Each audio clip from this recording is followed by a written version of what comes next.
BBA fourth ইয়ারের advanced accounting 2 এবং accounting theory বইয়ের চ্যাপ্টার ভ্যালুয়েশন অফ গুডউইল থেকে 2 নম্বর ক্লাস নিচ্ছে। এই চ্যাপ্টারের বেসিক আলোচনা 1 নম্বর ক্লাসে হয়েছে। 1 নম্বর ক্লাসে একটা অঙ্কের সমাধানও বোঝানো হয়েছে। তাহলে 1 নম্বর ক্লাসটা আগে ভালোভাবে দেখে নিও, তারপরে 2 নম্বর ক্লাসটা দেখো।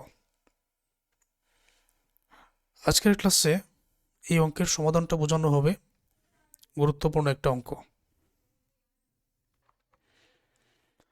আমার প্রতিটা ক্লাস একেবারে ফুল স্ক্রিন করে দেখতে হবে। The following is the balance sheet of Moon Limited as at 31st December 2022. 2022 সালের মুন লিমিটেডের ব্যালেন্স শিট অথবা উদ্ধৃত পত্র অথবা আর্থিক অবস্থার বিবরণী নিচে দেওয়া আছে।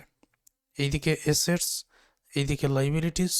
যদিও এখানে লাইবিলিটিস লেখা, এখানে দায় ও মালিকানা সত্ত্ব আছে, কারণ ব্যালেন্স শিটে একদিকে থাকে টোটাল অ্যাসেটস, অন্যদিকে থাকে দায় ও মালিকানা সত্ত্ব। এটা আমরা জানি। আমরা একবার পড়ে নিব। ল্যান্ড অ্যান্ড বিল্ডিং 1 লক্ষ টাকা, মেশিনারি 1,30,000 টাকা, গুডউইল 70,000 টাকা। যখনই আমরা অঙ্কের মধ্যে গুডউইলটা দেখলাম, আমাদের সাথে সাথে মনে হওয়ার কথা এখানে গুডউইল এট কস্ট দিয়ে লেখা নেই। সুতরাং যখন আমরা ক্যাপিটাল এমপ্লয়েডটা নির্ণয় করব, গুডউইলটা আসবে না। স্টক বাংলা অর্থ মজুদ, ডেপ্টর বাংলা অর্থ দেনাদার, ইনভেস্টমেন্ট বাংলা অর্থ বিনিয়োগ। আমরা বেসিক ক্লাসে জেনেছি, যদি নন ট্রেডিং ইনভেস্টমেন্ট হয় মানে অব্যবসায়িক, এটা আমরা অঙ্কের মধ্যে যোগ করব না। আর যদি ট্রেডিং বা ব্যবসায়িক হয় তবেই আমরা যোগ করব। ক্যাশেট ব্যাংক, ব্যাংকে জমা। ওকে।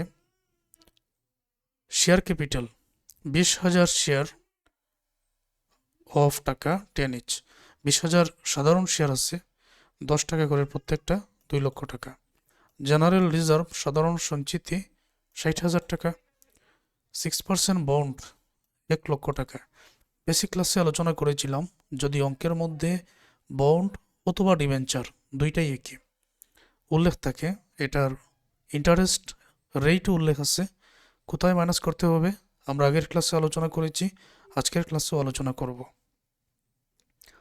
ব্যাংক ওভারড্রাফট, ব্যাংক জমাতিরিক্ত কারেন্ট লাইবিলিটিস। সানডি ক্রেডিটর্স মানে বিবিধ পাওনাদার, এটাও current liabilities. Profit and loss account 20,000। আয়ের উদ্ধৃত একটা আছে এদিকে 20,000 টাকা। এডিশনাল ইনফরমেশন অতিরিক্ত তথ্য, all of investment is non trading and interest earn on it 9%। এইখানে যে ইনভেস্টমেন্ট 60,000 টাকা আছে, পুরোটাই নন ট্রেডিং মানে অব্যবসায়িক। অব্যবসায়িক অথবা নন ট্রেডিং ইনভেস্টমেন্ট আমরা অঙ্কের মধ্যে যোগ করব না, আনব না। এবং নন ট্রেডিং ইনভেস্টমেন্টের ইন্টারেস্ট কোথায় মাইনাস করতে হবে সেটাও আমরা জানি। The profit before tax of last 4 years were as follows. গত 4 বছরের প্রফিট বিফোর ট্যাক্স মানে কর পূর্ববর্তী, এখন পর্যন্ত করের টাকাটা দেওয়া হয় নাই। ব্যবসা থেকে যখন আয় করা হবে, আয়ের উপরে কর দেওয়াটা যদি বাধ্যতামূলক হয়, কর দিতে হবে। তোমরা ফাইনাল ইয়ারে পড়ছো, এর আগে সেকেন্ড ইয়ার থার্ড ইয়ারে যে ট্যাক্সেশন ইন বাংলাদেশ এই বইয়ের অঙ্কের সমাধান করেছ, তখন ট্যাক্স সম্পর্কে তোমাদের ভালো ধারণা থাকার কথা। 2019 সালে 80,000, 20 সালে 1,20,000, 21 সালে 1,30,000, 22 সালে 1,40,000 প্রফিট এখানে আছে। প্রশ্ন হলো কারেন্ট ইয়ার প্রফিটটা কত? 2022 সালের কারেন্ট ইয়ার প্রফিট 1,40,000 টাকা। Goodwill is to be valued at 3 year purchase of average super profit for the last 4 years। Goodwill সুনামটা মূল্যায়ন হবে 3 বছর ক্রয়ের জন্য এবং সুপার প্রফিট মেথডে। গত 4 বছরের যে প্রফিট এখানে দেওয়া আছে এটার উপর ভিত্তি করে similar company give a yield of 12% on the market value of their share. এবং এ জাতীয় সমজাতীয় যে কোম্পানিগুলো আছে তারা মুনাফা দিচ্ছে 12% করে, আর এই 12% এখানে উল্লেখ থাকার কারণেই আমরা ধরে নিব normal rate of return or NRR, যেটা আমরা অঙ্কের মধ্যে প্রয়োগ করি সেটা 12%। ট্যাক্স রেট 40%, যদি অঙ্কের মধ্যে ট্যাক্স রেট দেওয়া নাও থাকতো আমরা 40% ধরে নিতে পারতাম। Determine the goodwill of the company under super profit method. Super profit মেথডে গুডউইলটা নির্ণয় করো। খুবই গুরুত্বপূর্ণ। অঙ্কটা ব্যাখ্যা করে বোঝালাম। এখন সুপার প্রফিট মেথডে অঙ্কের সমাধান করার জন্য কি কি করতে হবে 1 নম্বর ক্লাসে আমি লিখে বুঝিয়েছিলাম। 1 নম্বর ক্লাসে একটু সময় দিয়ে ক্লাসটা দেখতে হবে, না হলে সহজে ভালো বুঝবেন না। ভালো বোঝানোর জন্যই লিখে বুঝিয়েছিলাম। এখন পুনরায় আমি বিষয়গুলো তোমাদের দেখাচ্ছি। Step number 1, calculation of capital এমপ্লয়েডটা নির্ণয় করতে হয়, যেখানে ডিটেলস বা টাকা দিয়ে আমাদের পিবি অফ অল অ্যাসেটস, প্রত্যেকটা সম্পদের বর্তমান মূল্য, শুধুমাত্র সম্পদ যা আছে সেটাই আনবো। গুডউইল এট কস্ট দিয়ে লেখা থাকলে আনবো, আর ট্রেডিং ইনভেস্টমেন্ট হলে আনবো, নন ট্রেডিং ইনভেস্টমেন্ট আনবো না। কারেন্ট লাইবিলিটিস যখন মাইনাস করে দিব ক্যাপিটাল এমপ্লয়েডটা পেয়ে যাব। তাহলে প্রথমে এটার কাজই করি। এখানে ল্যান্ড অ্যান্ড বিল্ডিং, মেশিনারি টাকাগুলো তোমরা দেখে নিও। গুডউইল আসবে না, স্টক, ডেপ্টর, ইনভেস্টমেন্টও আসবে না, কারণ এটা বলা আছে পুরোটাই নন ট্রেডিং। বোঝাতে পেরেছি? আচ্ছা, কথাগুলো আরেকটু ধীরে ধীরে বলি।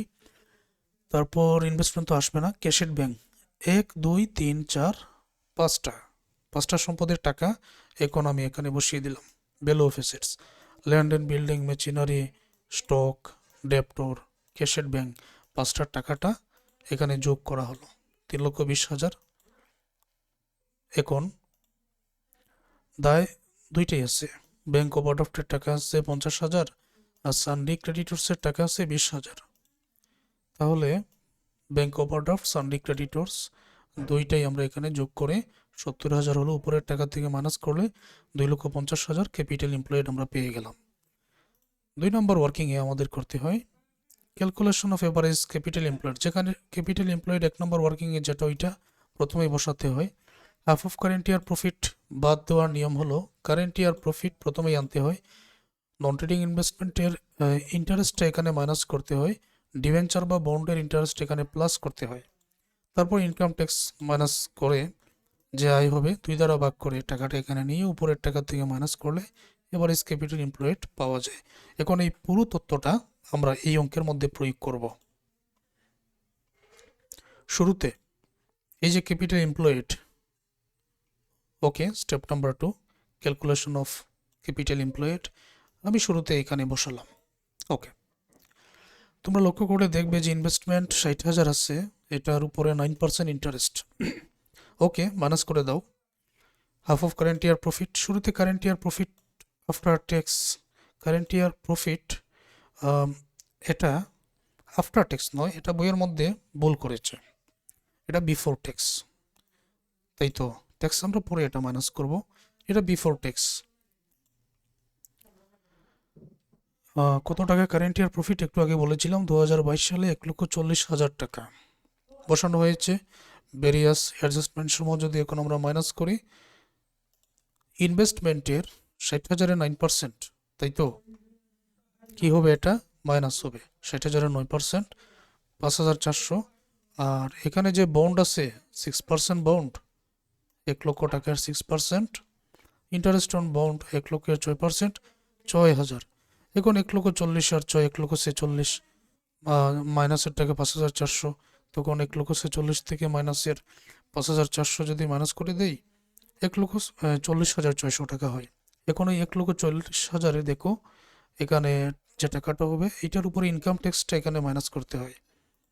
তো 1,40,000-এর ট্যাক্স রেট 40%, এত হয় মাইনাস করলে 84,360, 2 দ্বারা ভাগ করে 42,180, উপরের টাকা থেকে মাইনাস করলে আমরা এভারেজ ক্যাপিটাল এমপ্লয়েড 2,07,820 টাকা পেয়ে যাই। এতটুকু পর্যন্ত ক্লিয়ার আছে কিনা? ক্লিয়ার না থাকলে এই অংশটা আবার দেখে নাও। 3 নম্বর working calculation of average maintainable প্রফিটটা বাইর করতে হয়। প্রথমে প্রফিট সময় এখানে যোগ করা হয় বছর দ্বারা ভাগ। অ্যাডজাস্টমেন্টের মধ্যে নন ট্রেডিং ইনভেস্টমেন্ট এখানে মাইনাস, ডিবেঞ্চার এখানে প্লাস, এবং বন্ডের ডিবেঞ্চার যেটা এটা এই জায়গায় প্লাস হবে। তারপর depreciation minus, bad debt expense minus, income ট্যাক্সটা মাইনাস করে এভারেজ মেনটেনেবল প্রফিট এখানে পাওয়া যায়। এই তথ্যটা যদি এখন আমরা প্রয়োগ করি, এখানে লক্ষ্য করলে দেখবে এখানে প্রফিট আছে 4টা বছরের, 80,000, 1,20,000, 1,30,000, 1,40,000। ওকে, সুতরাং আমরা ক্যালকুলেশন অফ এভারেজ মেনটেনেবল প্রফিটটা এখানে বাইর করার জন্য এভারেজ প্রফিট বিফোর ট্যাক্স প্রত্যেকটা বছরের প্রফিট এখানে দেখো যোগ করা হয়েছে সেম। আমি এখানে যোগ করে নিলাম, যোগ করে নাম্বার অফ ইয়ার দ্বারা যদি ভাগ করি, বছর হলো 4টা, এই জন্য 4 দ্বারা ভাগ করে 1,70,500 হয়েছে। ভেরিয়াস অ্যাডজাস্টমেন্টের মধ্যে আমরা অঙ্কের মধ্যে দুইটাই পেয়েছি, ডেপ্রিসিয়েশন আর অ্যাকাউন্ট ডেপ্টটা কিন্তু পাইনি। তো যেহেতু পাইনি ওইটা এখানে লেখারও প্রয়োজন নেই, না থাকলে নেই। তো আগের মতোই আগের যে দুইটা প্লাস মাইনাস করে নিলাম, নন ট্রেডিং ইনভেস্টমেন্টের ইন্টারেস্ট আর বন্ডের ইন্টারেস্ট। 1,18,100 টাকা হবে, এটার ট্যাক্স রেট 40%। এখানে মাইনাস করে তখন 70,860 টাকা এভারেজ মেনটেনেবল প্রফিট আমরা পেয়ে গেলাম। পরবর্তীতে উত্তর পর্যন্ত যাওয়ার জন্য আমাদের calculation of normal profit, average capital employed into NRR, তারপর calculation of super profit, average maintainable profit into normal profit, তারপর calculation of goodwill, super profit into number of year purchase. এই সূত্রগুলো প্রয়োগ করে এখন উত্তর পর্যন্ত যেতে হবে। তো বেসিক ক্লাসে আমি যে বেসিকগুলো তোমাদেরকে বুঝিয়ে দিয়েছি, খাতা কলমে তুলতে হবে, মানে যে অধ্যায়ে যতটুকু পরিশ্রম না করলেই নয়। প্রত্যেকটা চ্যাপ্টার একই রকম না, কিছু চ্যাপ্টার এমন আছে তোমাদের একটু পরিশ্রম করতে হবে, একটু খাতা কলমে তুলে নেবেন, একটু প্র্যাকটিস করতে হবে, প্র্যাকটিস করলে সবাই পারবেন। পরবর্তী কাজ আমি এখানেই বুঝিয়ে দিচ্ছি, ক্যালকুলেশন নর্মাল প্রফিট। তো normal profit average capital employed 2 নম্বর ওয়ার্কিংয়ে 2,07,820 টাকা ছিল, তাই তো?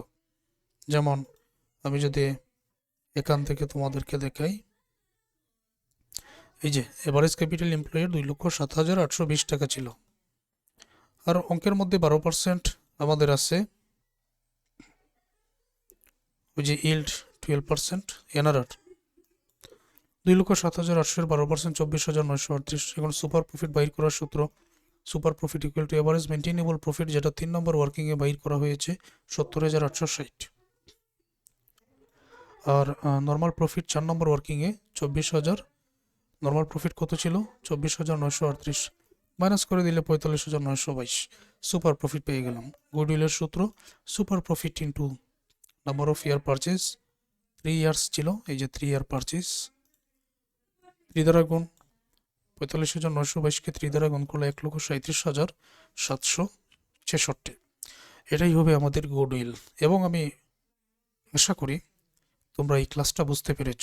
এই অঙ্কের সমাধানটা বুঝতে পারলে পরবর্তী অঙ্কগুলো তোমাদের জন্য আর কঠিন হবে না। ধন্যবাদ সবাইকে আমার এই ক্লাসটা দেখার জন্য।